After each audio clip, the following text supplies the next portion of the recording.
ღმერთმა დაგლოცოთ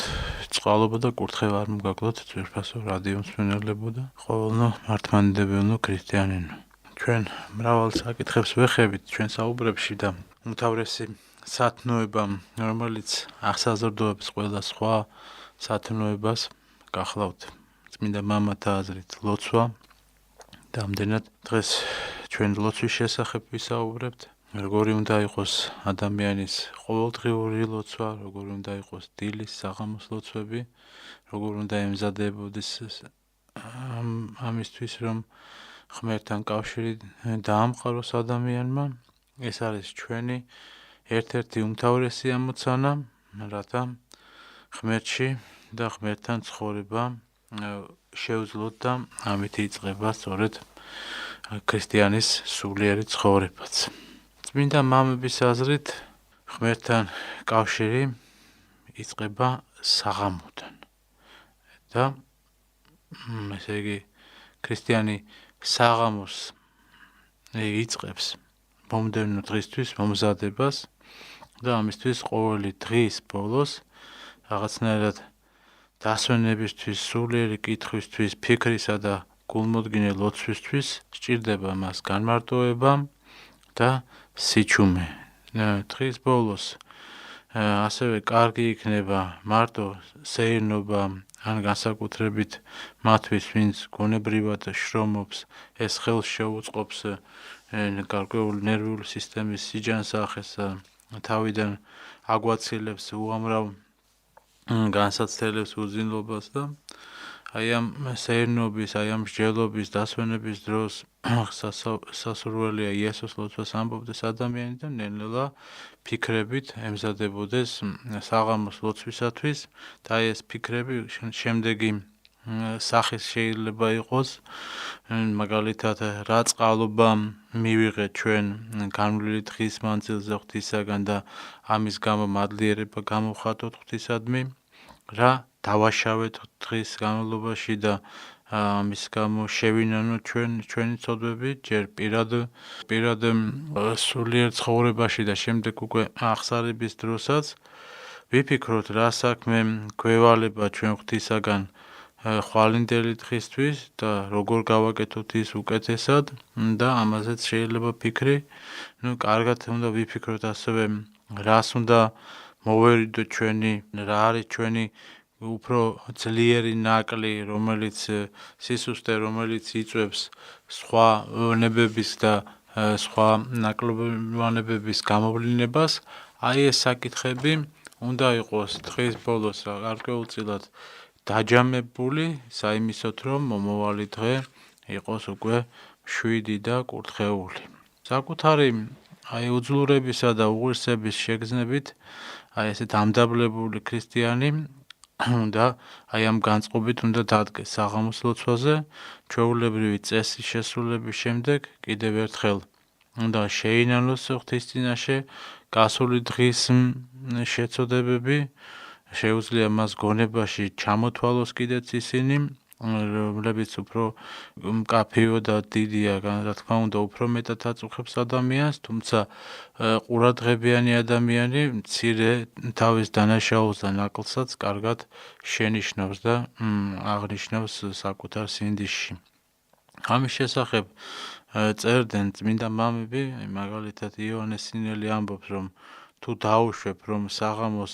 დაუდევრად უგულუსყიროთ ილოცეო, ვერ დაიძინებ, ვიდრე შენს ცოდვის ცრემლით არ გამოიტირებ ღვთის წინაშეო და ღმერთზე მაღლა შენს სხეულს ნუ დააყენებ, არამედ უგულებელყავი უფლისათვის შენი სხეულის მოსვენება და უფალი ღმერთის მოშივნეობა ვერ აიტანს შენს ცფიერებას, თავის შეცოდებას, თუ აჩქარდები ლოცვის სხეულის გამო, რომ უფრო სწრაფად დაისვენო სხეულის სამშვილელის დაკარგავ და სულსაცო. და ასე რომ ჩვენ თავის ცხოვრებისეულ გამოცდილებიდან გამომდინარე უნდა მოვახერხოთ ნელ-ნელა უფრო მეტი გამოცდილება შევიძინოთ, თუ რა მოქმედებს ჩვენს ლოცვაზე დადებითად და რა არა და წმინდა მამები მაგალითად კიდევ ამბობენ, რომ თუ კი ღვთისმოშიშ ადამიანს ისე მოუწევს დაძინება, რომ არ მოინანია ესა თუ ის ცოდვა, ან ცოდვები, რომლებიც დღისით ჩაიდინა და მის სულს ტანჯავს, ეს განცდა მას, რომ მთელი ღამის განმავლობაშიც გაყვება, ვიდრე მთელი ეს გულით არ შეინანებს ის და არ განბანს თავის გულს ცრემლებითო. რა თქმა უნდა, თანამედროვე ქრისტიანებს ცრემლი თლბოთს სინანული მეტად გვიჭირს და ეს განცდები ნაკლებად დამახასიათებელია ჩვენთვის, მაგრამ ყოველ შემთხვევაში ის სინანული უნდა იქნას გამოხატული დღის განმავლობაში ჩადენილი ცოდვისა გამო. ცოდვების მონანიების შემდეგ ქრისტიანი კიდევ ერთხელ უხდის მადლობას უფალს იმ წყალობისათვის, რომელიც მისგან მიიღო გასული დღის განმავლობაში და შემდეგ უკვე ითხოვს დახმარებას დამდეგი დღისთვის, ცოდვებთან ბრძოლაში და განსაკუთრებით იმ ცოდვათა წინააღმდეგ, რომლებიც დაამძიმეს მისი სინდისი გასული დღის განმავლობაში. ესე იგი, დაწოლისას ქრისტიანი საკუთარ თავს ღმერთსა და თავის მფარველ ანგელოზს უნდა მიანდოს და იმიტომ რომ ვინ იცის, შეიძლება ხვალინდელი დღე არც კი გაგვითენდესო. წმინდა ანტონი დიდიც ამბობს ამის შესახებ, როდესაც წვებიო მადლიერებით გაიხსენე ღვთისმოწყალება და განგებულებაო. მაშინ აი ამ კეთილი ფიქრით სრულიად გაიხარებ სულითა და სხეულითო, ძილი შენთვის სულის სიფხიზლე იქნება, თვალების დახუჭვა, ღვთის ჭეშმარიტი ხედვა და სიკეთით ახსილი შენი დუმილი მთელი გულითა და ძალით ადიდებს ყოველთა ღმერთს, რადგან როდესაც ადამიანში არ არის ბოროტება, მაშინ მხოლოდ მადლიერებამ ყოველგვარი ძვირფასი მსხვერპლის გარეშეც სათნოა ღვთისთვისო. ხოლო იმ შემთხვევაში, როდესაც ქრისტიანს უძილობა აწუხებს ერთი სულიერი ბერისჩევით, რამდენჯერმე უნდა ითქვას ღვთისმშობელო ქალწულო, ამ დროს სკვნილის ნაცვლად შეიძლება თითებზეც კი დაითვალო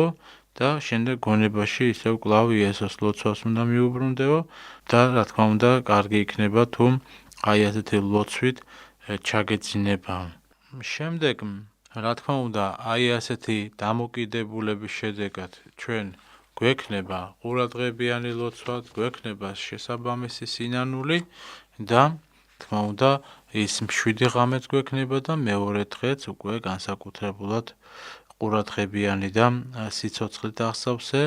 იმედით, ღვთის იმედით აღსავსე გვექნება და კურთხეული. მამები გვირჩევენ, რომ ღამის განმავლობაში დაახლოებით 6-7 საათი ვიძინოთ, ზოგიერთი მამა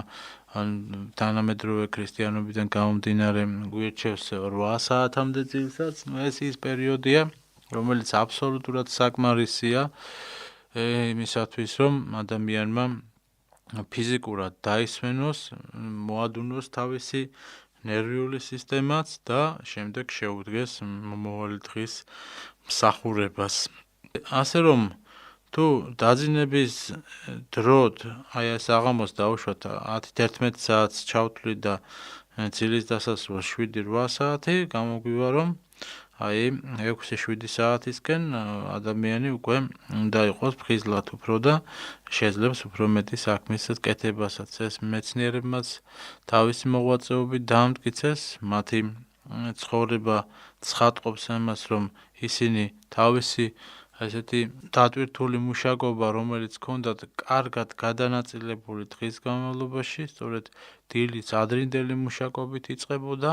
და ესე გადანაწილებული დღე მათთვის იყო მეტად მომგებიანი და სასარგებლო საქმისთვისაც და ფიზიკურადაც ადამიანისთვის. ფრანკლინი ამბობდა ესეთ რამეს, რომ ადრე დაწოლა და ადრე ადგომა ბედნიერების და ჯანმრთელობის საწინდარიაო და ჩვენ შეგვიძლია ვიფიქროთ, რომ ადრე ამდგარ ადამიანს ღმერთი აკურთხებს, ესე არის გამოთქმა კიდეც, ასე რომ ამას დიდი მithქმა-მოთქმა არ ჭირდება, რა თქმა უნდა, ადამიანი უფრო ენერგიულად აკეთებს საქმეს დილით, როდესაც ჯერ კიდევ ენერგიით არის ახსავსე და შემდეგ უკვე გადანაწილებულად ესე ახორციელებს თავისი საქმეს დღის განმავლობაში. ესე იგი, როდესაც ჩვენ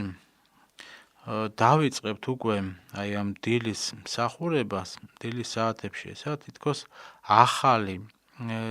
ძილისაგან განახლებული დრო, რომელიცაც იმ მდგომარეობაზე მიგვენიშნებს ჩვენ, რომ განახლებულები ვართ, შევიძინეთ აღდგომიდან დაუღალებლად ის მადლი და წყალობა და შეგვიძლია უკვე შევუდგეთ სერიოზულ მსახურებას. ამრიგად, ჩვენი ყოველი დღის დაწყებისას უპირველეს ყოვლისა იმაზე უნდა ვიფიქროთ, რომ მოვიწესრიგოთ ჩვენი სულიერი შესამოსელი, ამასთან ერთად ვიზრუნოთ, რომ გქონდეს დრო და არავინ არაფერს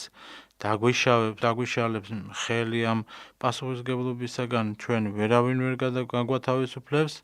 მნიშვნელოვანი საქმეა, ამისთვის სასურველია დილით მოვახერხოთ მარტო ყოფნა, განმარტოება, ნუ იქნებით საკუთარი სიფხიზლის იმედზე, ჯობია უფრო მეტი ღმერთს მივანდოთ ჩვენი თავი, ჩვენი გონება, ჩვენი ნება და ესეთი შემართებით შევუდგეთ საქმეს. შეიძლება როგორც წმინდა მამები ამბობენ, ეს დღე იყოს უკანასკნელი ჩვენ ცხოვრებაში და ამიტომ მისი სათნოებით განვლვა ჩვენთვის არის უაღრესად მნიშვნელოვანი. მიტროპოლიტი ფილარეტი მოსკოველი დიდი წმინდანი გვირჩევს, რომ ადგომისთანავე რამდენიმე მოკლე ლოცვა უნდა თქვათ და შემდეგ მაგალითად დიდება შენ და ღმერთო ჩვენო, დიდება შენ და მადლობა რომ გაგვითენე ეს დღე და ასე შემდეგ და ამის შემდეგ იწყება უკვე, როდესაც მოვაწესრიგებთ ყველაფერს, ნელ-ნელა ხატებთან მივალთ, კანდელს ავანთებთ თუ სანთელს ავანთებთ, ნელ-ნელა ვემზადებით დილის ლოცვისათვის. აი დგება ეს დამდეგი დღის ყველაზე საპასუხისმგებლო მომენტი, ეს არის დილის ლოცვა. ჩვეულებრივი ცუდად გვესმის მისი მნიშვნელობა, ხშირად მისი დანიშნულებაც და ადამიანი კარგად ვერ იაზრებს, რამდენად დიდი მნიშვნელობა აქვს დილის ლოცვას მის ცხოვრებაში, რათა მისი დღე იყოს კურთხეული და თუ კი საღამოს ლოცვისას გული იხურება ჯოჯოხეთის წყვიადისათვის, დილის ლოცვისას სულის სარკმელი აღებსო, ამბობენ წმინდა მამები და მართლაც აქ აი ამ წუთებში წყდება დღის ყველა საქმე, წყდება ჩვენ საქმეში ღვთის დახმარების საკითხი, მათი კეთებისას, ჩვენი სიმტკიცის, სიმხნევის, სიბრძნის, მოთმინების, სიმშვიდის საკითხები, სწორედ აი ამას უნდა ითხოვდეს ადამიანი ღვთისაგან დილის ლოცვაში, დღე წმინდად, მშვიდობიანად, უცოდველად რომ გაატარო, ერთი საშუალება არსებობსო, ეს არის გულწრფელი მხურვალე ლოცვა, დილით გაღვიძებულთანავე, ლოცვის გულში შემოხავს შემდეგ ქრისტე ღვთაებრივი ნათელი, მადმოსილი წყარო ცხოვრებისა და ადამიანი ხდება აი ამ შეიარაღებული, აი ამ ღვთის მადლითა, რომლითაც შემდეგ უმკლავდება ყველა იმ განსაცდელს, რომელიც დღის განმავლობაში მოსდის მას. მამები ამბობენ, რომ ლოცვის დროს უნდა ვითხოვოთ ჩვენ ღვთისაგან იმ სათნოებების შესრულება, რომლებიც განსაკუთრებულად აღსრულება გვიჭერს ჩვენ. თუმცა არ არსებობს თხოვნა, რომელსაც უფალი უპასუხოდ დატოვებს, მაგრამ დილის ლოცვის შემდეგ ქრისტიანი სრულიად დარწმუნებული უნდა იყოს, რომ რაც ელის დღის მანძილზე მისთვის სასიკეთო, სასიხარულო იქნება, ვინაიდან მან საკუთარი ნება, საკუთარი ცხოვრება მიანდო უფალს და ესეც ცდილობს მან, რათა გავლოს თავისი დღე. და ეს სინდისის, აი ეს შინაგანმა ხმამ, მფარველი ანგელოზის ხმამ, თითეულის მიუთითოს უნდა ლოცვაში იმ სიმდაბლისა და სინანულის ხარისხზე, რომლის მიღწევა მას შეუძლია თავისი სულიერი ეს ნეობრივი თუ ფიზიკური მდგომარეობიდან გამომდინარე. დავით მეფსალმუნე ამბობს ესეც სიტყვებს, რომ გული შემოსრული და დამდაბლებული ღმერთთან რა შეურაცხყოფო. ესე იგი, მთავარი არის შემოსრული გული, სინანული და აღსავსე გული და ამის შემდეგ შეიძლება ვითხოვოთ ჩვენ კიდეც სრული მორჩილებითა და დავასრულოთ თავად უფლის სიტყვებით, რომლებიც გეცემანის ბაღში წარმოთქვა უფალმა, არა ვითარცა მემნებავსო, არამედ ვითარცა შენ. და როგორც ამას ამბობს მამაო ჩვენოს ლოცვაში, იყავ ნება შენი. ეს უდიდესი იმედის მომცემი სიტყვები გახლავთ, როდესაც ადამიანი სიღრმისეულად რწმენით ამბობს ამას და ნამდვილად სჯერა, რომ მისი დღევანდელი თვალინდელი დღე იქნება ღვთისნებით ახსავსე და ღვთის წყალობის მომღრელი. ლოცვა უნდა დავიწყოთ შეწევნის გამოთხოვით, ჩვენი ახლობლების, ჩვენი მეგობრების, ან უბრალოდ ჩვენს ნაცნობთა შორის დაუშვათ უბედურების წუხარებაში მყოფების შეწევნისათვის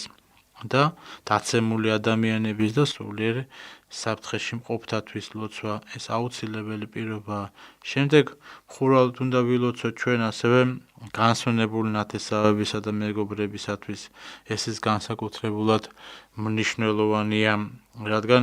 ეკლესიის სწავლების მიხედვით მათ უკვე აღარ შეუძლიათ საკუთარი თავის შველა და სწორედ ელიან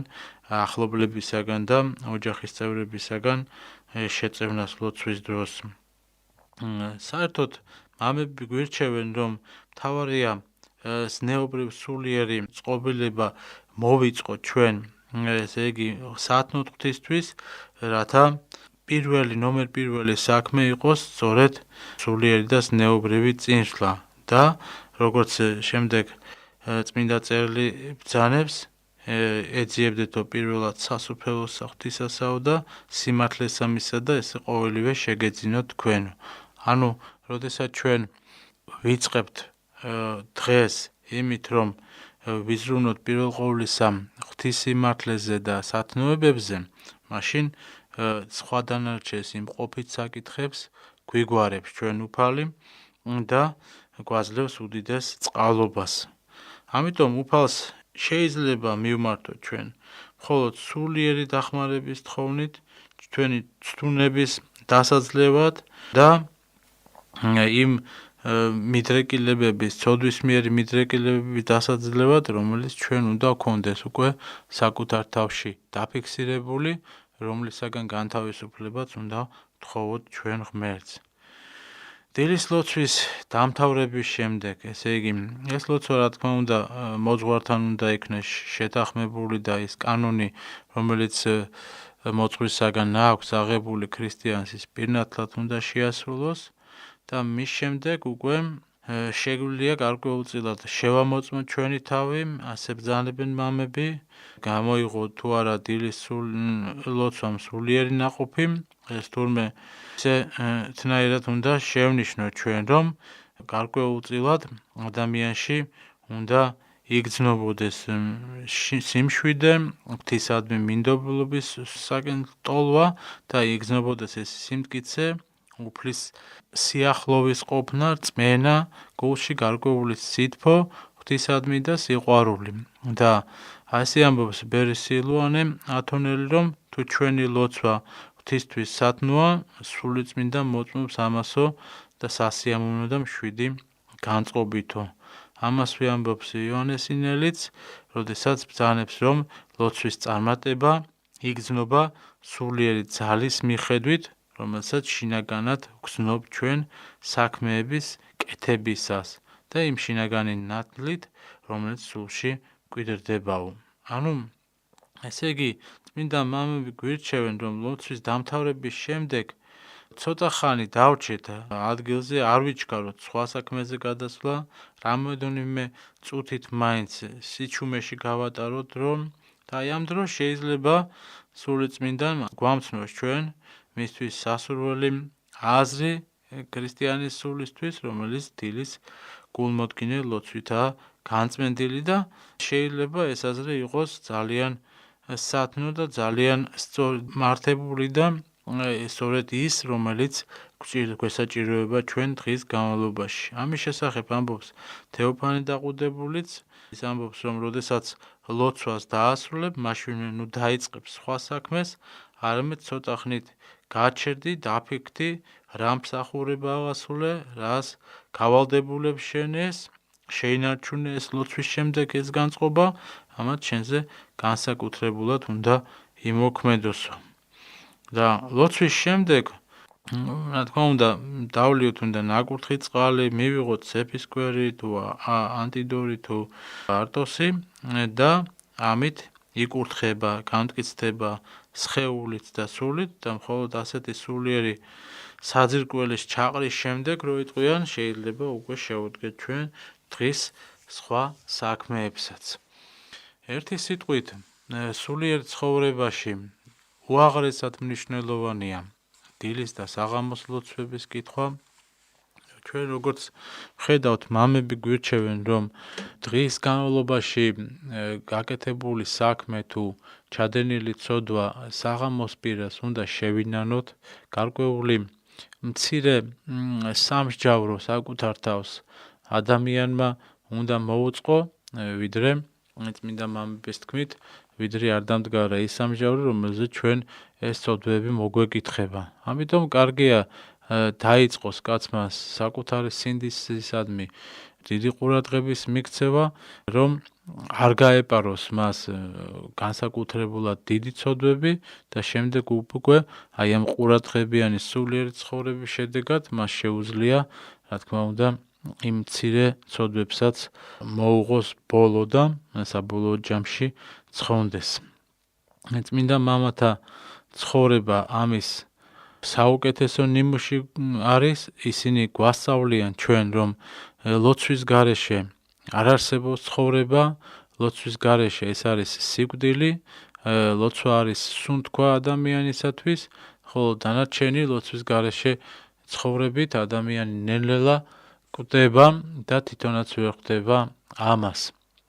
მართალია ფიზიკურად ყველა მომაკვდავი ვართ, მაგრამ აქ იგულისხმება ის სულიერი სიცოცხლე, რომელიც იძლევა სწორედ ლოცვის შედეგად, რომელიც მოდის მადმოსილების ცხოვრების შედეგად და ესე განღთობილი ადამიანი შემდეგ იოლად ახერხებს ბნებების დადგუნვასაც და მარადიული ნეტარი ცხოვრების დამკვიდრებასაც. ღმერთმა შეგვაძლებინოს ჩვენ ეს, ღმერთმა მოგცეს ჭეშმარიტი ლოცვა, შინაგანი ლოცვა, გულისხმიერი ლოცვა, რომ დავძლიოთ ეს ყოველი მანკიერება, რომელიც ასევე სწორედ ლოცვის ქრისტეს მოხმობით არის შესაძლებელი. დაგლოცოს ღმერთმა და გაგვაძლიეროს.